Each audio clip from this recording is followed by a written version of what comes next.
Trending karon. Trending karon. Ay matod pa bagong insidente na po ni katulad pang rap-rap. Kamo, ikaw katulad pang rap, wa pagkakasway ka nang nalimot ka. Kanang kuan ka ba blanco ka usahay niya igumag pultang na pasirit ka.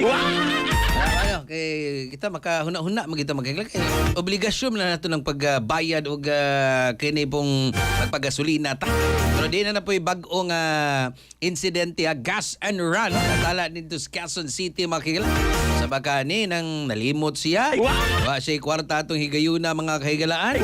Sa baka kanang wala nga trip-trip lang yun niya mga higal. Ato ning Siron, binagi usap sa report ni Katropag Philip Serrano. Katropag Philip, good morning! Good morning.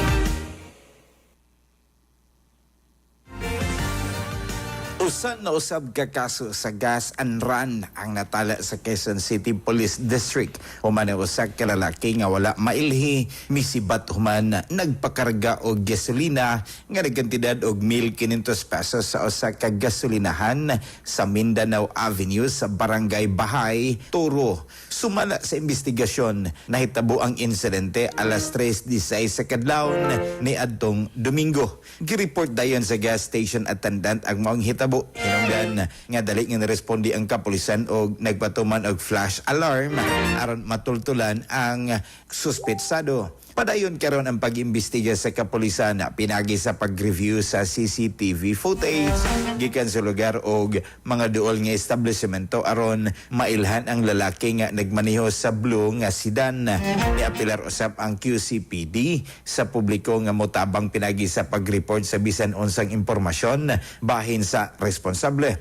Matud sa kapulisan, dili kini ang unang insidente sa gas and run sa Quezon City tungod kay adunay susamang kaso nga natala sa miaging mga buwan. Din uban mitahan ra usab sa kapulisan ang responsable.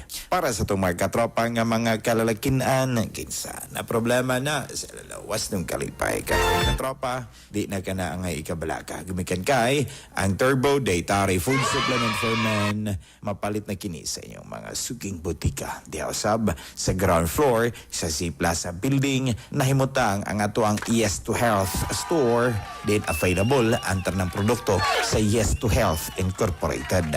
Alang sa nag-iusig Pilipino para sa Pilipinas, kini ang certified turbo user katropang Philip Serrano, XFN News. Kasikas Express Balita. Cellphone Plus Gold. Mapalit sa mga butika sa inyong lugar.